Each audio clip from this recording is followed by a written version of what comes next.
Trump caused panic in Tehran by turning the threat of an attack against Iran into pressure that now also comes from the Gulf Arab nations. This Tuesday, May 19, 2026, Qatar, Saudi Arabia, the United Arab Emirates, Kuwait, and Bahrain became central to the crisis. After warning that the Revolutionary Guard cannot drag the entire region into a war driven by blackmail, missiles, drones, and fear over oil and energy, Trump held off the attack for a few days, but he did not back down. He kept the United States military ready, kept Tehran under threat, and forced the Iranian regime to face a harsh reality. The terrorist guard may even try to put on a show of strength, but now they know that any provocation against Washington could also turn into a rupture with Arab neighbors who no longer accept serving as a shield for Iran's adventure. I'll tell you all about this in a moment, but right now you'll want to be subscribed to the channel to stay well informed, real-time information with the best journalistic quality you've ever seen. The standard of credibility, Milson Alves. The last major time the Gulf Arab nations aligned against Iran was during the Iran-Iraq War, between 1980 and 1988, when the Gulf government supported Baghdad to stop the expansion of the Iranian Islamic Revolution. The Royal United Services Institute records that the Gulf Arabs financed the Iraqi war effort. Meanwhile, the Encyclopedia Britannica points out that the conflict ended with Iran accepting UN Resolution 598, which called for a ceasefire and withdrawal to recognized borders. The humiliation was so great that in July 1988, Ayatollah Khomeini himself said that accepting the ceasefire was worse than drinking poison, according to the Los Angeles Times record from that time. That's why the current Arab warning weighs so heavily in Tehran. When the Gulf closes ranks against the Iranian regime, the price usually ends up being high for the Ayatollahs. Trump did not take the threat off the table. He just opened a short window for negotiation, keeping the United States military ready to act if Iran does not accept an acceptable deal. The White House presented the delay as a sign of respect for its Gulf allies, but the real pressure fell on Tehran. When Arab leaders ask Washington to hold back for a few days, they are also telling Iran that the region does not accept being dragged into an adventure by the Revolutionary Guard. The point that shook Tehran was simple. Iran is no longer dealing only with the United States. Now it needs to look at Qatar, Saudi Arabia, the United Arab Emirates, Kuwait, and Bahrain. Nations that do not want to see their refineries, gas terminals, ports, airports, and military facilities become targets of retaliation. The Revolutionary Guard tried to turn the threat into power, but ended up scaring even neighbors who previously tried to keep some channel of dialogue open. Trump used this maneuvering to his advantage. By postponing the attack, he put the Arabs at the center of the crisis and made it clear that the final decision still rests in Washington. Iran gained a few days, but it did not gain security.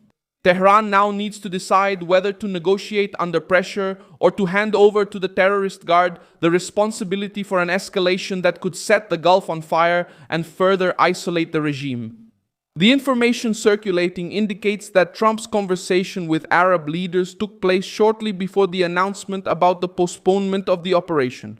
Qatar, Saudi Arabia, and the United Arab Emirates advocated for more time for a negotiated exit because they understand that a direct attack on Iran could provoke a reaction against the entire infrastructure. This shows that the fear does not lie with Trump.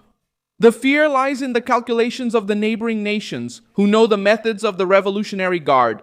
When it loses strength in direct confrontation, it tries to spread damage through militias, drones, and missiles. The Iranian Revolutionary Guard carries political weight that cannot be ignored. The Trump administration itself classified this force as a foreign terrorist organization in 2019, including the Quds Force, identified by Washington as the regime's external action arm.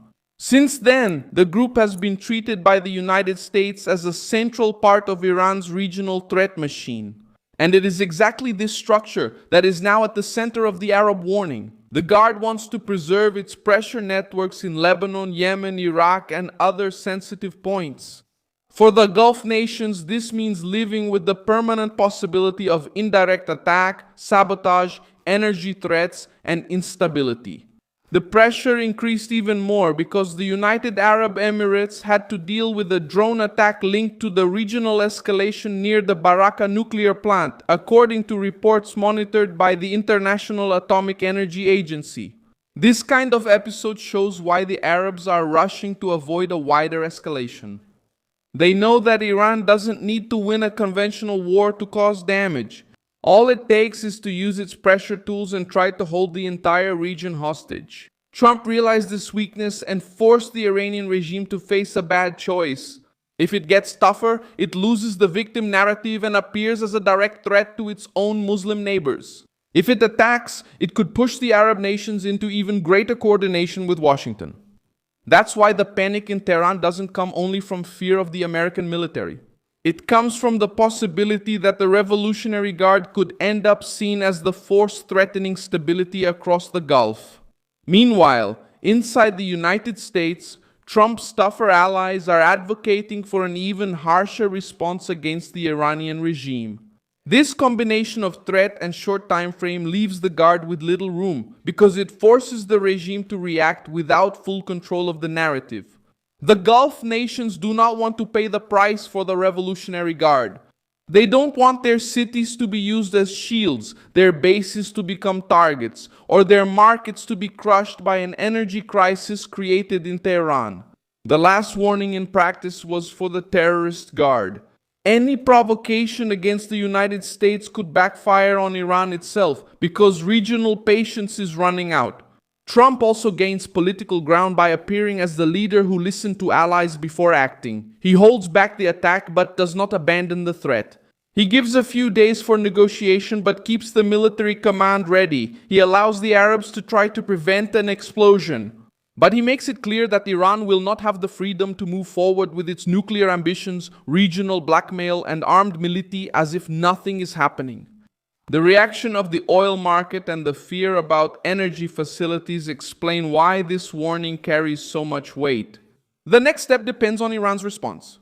If Tehran agrees to negotiate with real limits on its nuclear program and reduce the actions of its armed groups, Trump could present the temporary retreat as a victory for pressure.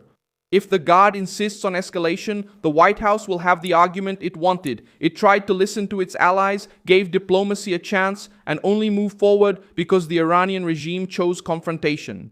I am Milson Alves, an international affairs specialist, and my purpose is to keep you well informed with the truth every day. The news links are in the video description. Like this video, subscribe, and check the comments at the end to stay engaged with the Milson Alves community.